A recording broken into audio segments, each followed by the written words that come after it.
Welcome back to the Voice of the Coast. I am your host, Danica Long. So happy to have this guest. Don't see him very often, but when I do, I am a lucky lady. We have the president of Nicholls State University, Dr. J. Clune. So happy to have you here. It's great to be here. Yes, let's Thank get right you. into it because we Okay. know home is Louisiana. It is. Yes, and you are now in what year as your I'm as finishing up my presidency? 7th year, which is hard to believe.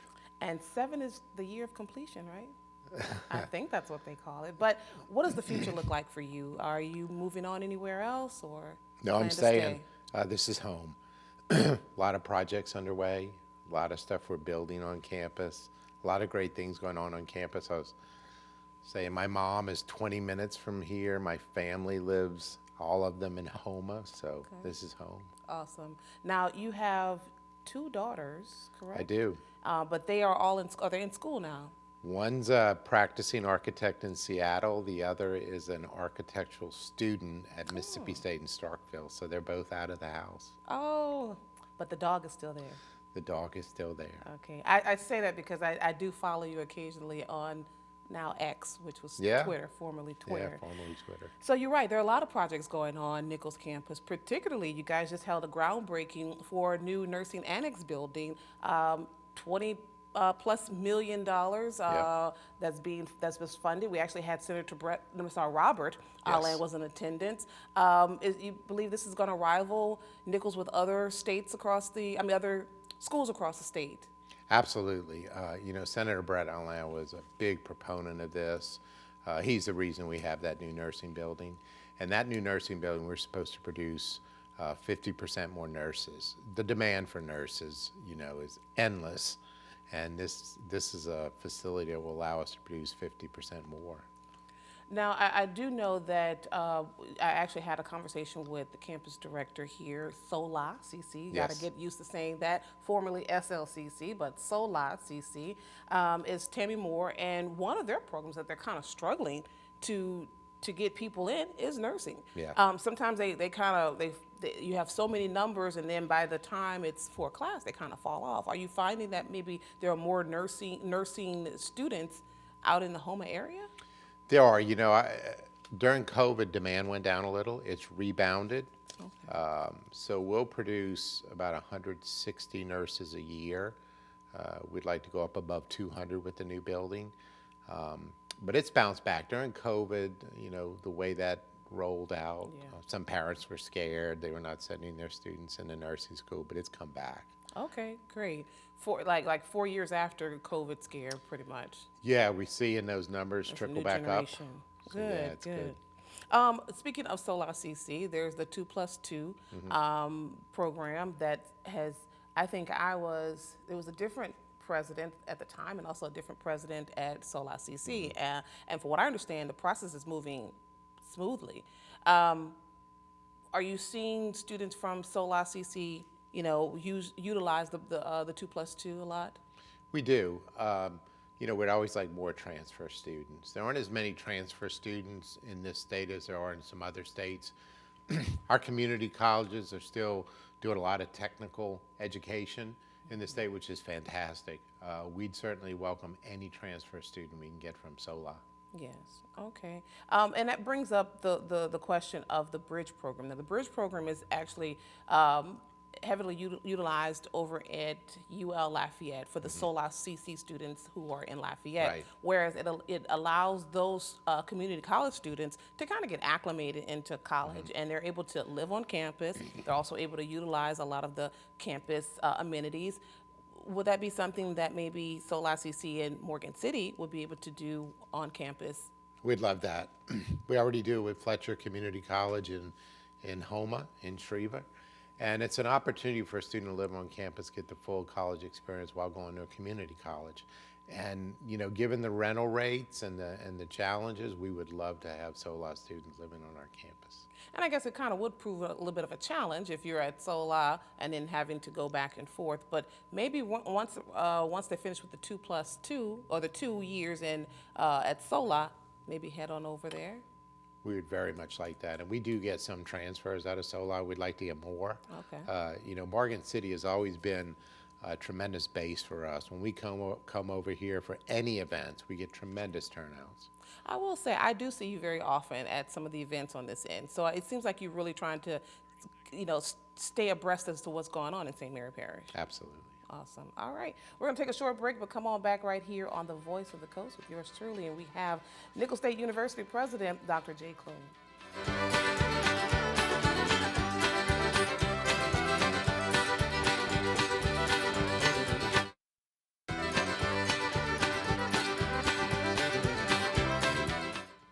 Welcome back to The Voice of the Coast, and I am here with Dr. J. Clune, Nicholls State University President. Kind of want to double back on a question that I've already asked. We talked about the nursing annex building that's coming. I believe, if I got the correct information, about 30,000 square feet. That's going to be a pretty large facility. Exactly. But when do we anticipate the construction beginning and ending? Yeah, I think you'll see site planning beginning in late fall or early spring. I imagine it's about an 18-month build after that. So, certainly in 2026, we plan to have it up and running. Awesome. And by that time, yeah, nurses are really going to be making their way back. Awesome. Big news.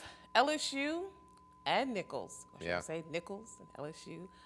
That makes you guys pretty much the last school in the state to play LSU. How do you feel about that? And I'll just preface, I did tell him earlier, I said, this is kind of how I feel about KWBJ. We're small, but we pack a punch. We've got that Napoleonic complex. But how do you feel about Nicholls going up against LSU? We're so excited. It's past time. We were going to do this during COVID, and it got canceled, and our fans were so disappointed. But LSU was good. They honored the commitment, and as soon as possible, they got us back on the schedule. September 7th, we are so excited to be there. And where is this game, going to be played? At Tiger Stadium. Oh, my. Yeah, first home game, I believe, for LSU, so it should be crazy. So we're looking at September 7th, yes. And all roads lead to Baton Rouge. Yes, all roads. We have a big tailgate if anyone is interested. All the colonels are gathering for a tailgate and going over to the game. Do you know how many houses will be divided on that day? That's almost like my house. I have a Southern University graduate. My dad, excuse me, make sure I get that right. My mom went to Grambling, so. Oh my. Yeah. So that used to be fun times. I bet. Yeah. So I think it's gonna be fun though, right? It'll be fun. Awesome. It'll be fun for everyone. Okay. Let's talk a little bit about speaking of sports. You have a new head coach for baseball. Yes. And we're talking about LSU, Mr. Brent. What's his last name? Herring. Yes, Mr. Brent Herring. Tell us a little bit about him. Just a great guy.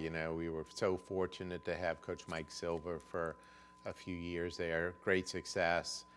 Coach Herring's just a natural fit. He's great character.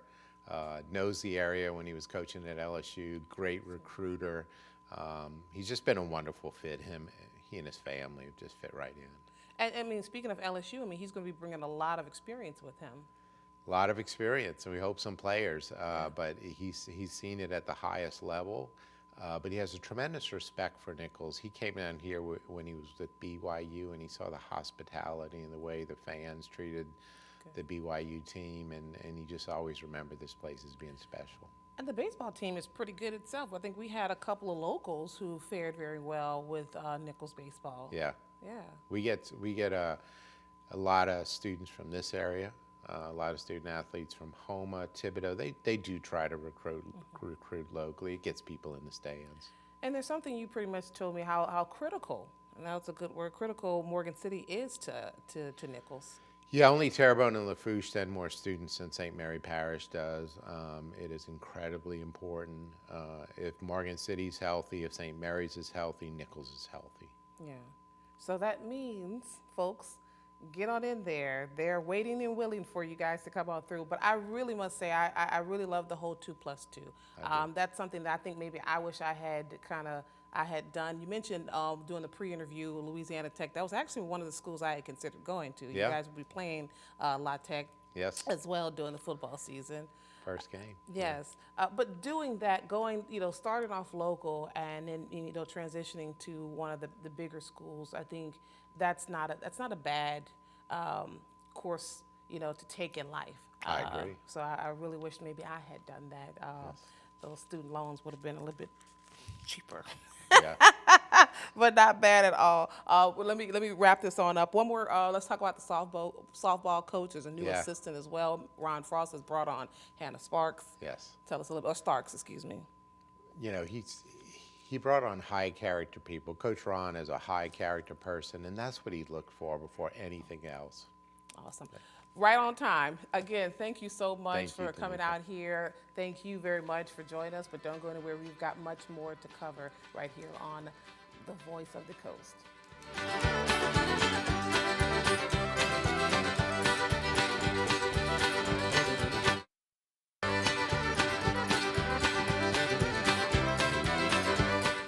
Welcome back to the Voice of the Coast. I told you we had another segment to the show, and we have Ms. Beverly Domengeaux, who is the Executive Director with Council on Aging with St. Mary Parish. When we sit down and we talk, I mean, the conversation could go anywhere, but I do want to talk about a little bit about nostalgia. I mean, I want to kind of bring you guys in our conversation and just how nostalgia and you know, things of the past, right? And how they're kind of doing away with a lot of that. And it seems like that really is affecting the senior population. It is. And kind of tell us what you said about that. Well, they feel like that they've given their whole lives to the community, and now nobody wants to remember them. Nobody wants to remember the good things that they did. Some of the things that are still continuing. They started them, okay? And it's very hard for our generation to see that we're being pushed over in the corner and like we don't have good sense anymore, okay? We still have a lot of good sense, and plus that, we can kind of help the younger generation because we probably went through it too, and we've lived this long. So let us help out, okay? You sound like me talking to my daughter. Nobody puts baby in a corner, you know? Yeah, well, I mean, that's the truth. I mean, dress has changed, music has changed, phone service has changed, talking has certainly changed because we used to have great get-togethers and play dominoes, and everybody brought a covered dish, and you found out what was going on and you knew where you could help people out. That's right. And now they tell me they're afraid to ask anybody to come help them out because they don't know whether they can trust them or not. We've lost the trust. That we were raised to trust our neighbors, okay? And the food choices have changed. We didn't grow up with fast food. We like vegetables, although some of them was forced on us. But we lived a different lifestyle.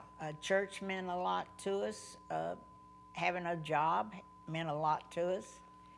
And raising our family to have the right and have a good life.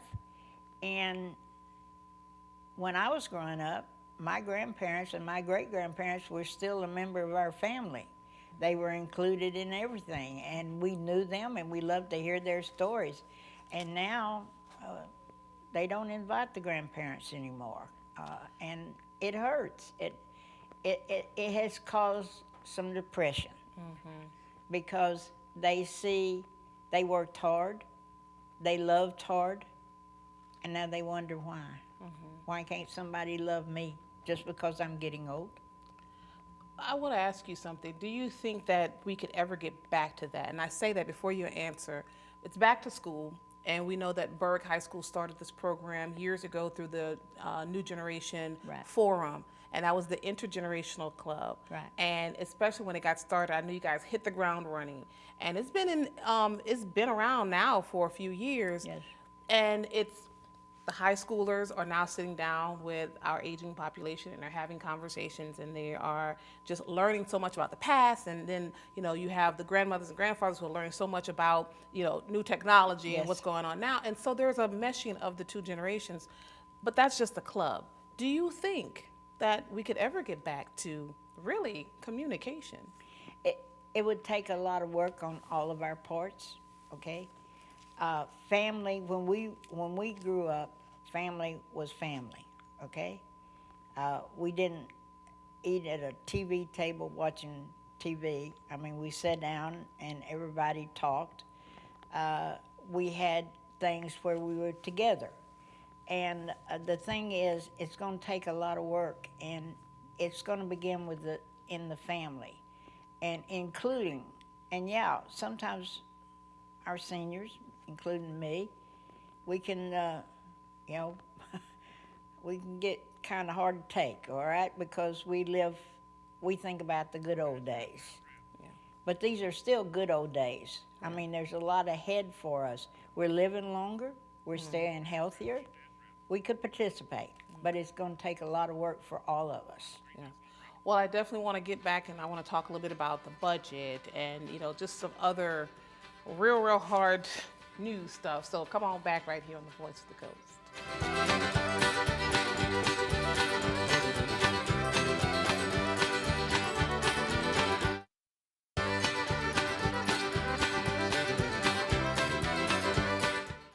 Welcome back. We've got Ms. Beverly. Let's not waste any time. Let's get right back to it. Yeah.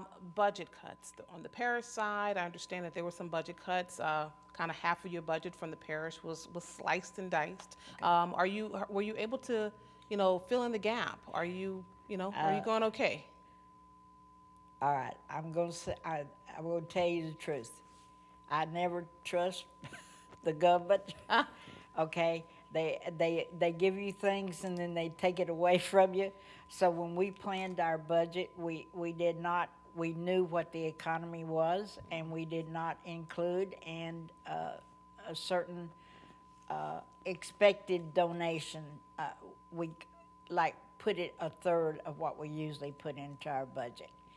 I have been very fortunate to have the backing of some good foundations. And we've been very successful with fundraisers and with writing grants. And so we have, right now, we are feeding 78 more people than we're supposed to feed according to our contract. So therefore, we have to pay for those 78 meals. Unfortunately, we have about close to 50 on the waiting list. But as we get people that when we can add them in, we will add them in. But budget-wise, we're doing fine. And I want to right now go on record of saying, when the word went out we needed fans, I think every church in St. Mary Parish, every different groups, the Kiwanis, the Rotarians, the banks, I mean, we had fans, and we got them out to the people that we were serving. And, you know, I just thank the community for that. Cabot was very good helping us out. So every time I ask a need, it seems like it comes up. Yeah. So the budget doesn't really fluctuate that much, because the extra things we do, I usually get sponsors for, like the trip to Baton Rouge. I had a sponsor for that. We're going to take some other little excursions, and I'm going to get sponsors for that. And we're going to take them back and let them. I've asked them, I said, where do you want to go? And they've got a list of things they want to see this year. And we're going to try to do it. And then we're going to celebrate the holidays different this year, too. Yeah, I like that you're keeping them active, because Yes, you know, you want to be able to remain active and do things. I'm also happy to also be able to be a part of that, because we have with Tesh Theater, Yes. they're able to come and participate with the Silver Screen Classics. Let's talk about the fundraisers. You talked about the fan drive. Also, Shake Your Sneakers was one I hear was a success. That Bayou Bend put on a show, and I have to thank all the local caterers, because all the food was catered and donated, and a lot of the beverages was donated, and every table was sold, and they decorated their tables gorgeously, and it was just a great time. And I took 40 of my seniors, okay, and they got to be introduced and got to see the beautiful new building, so that was great.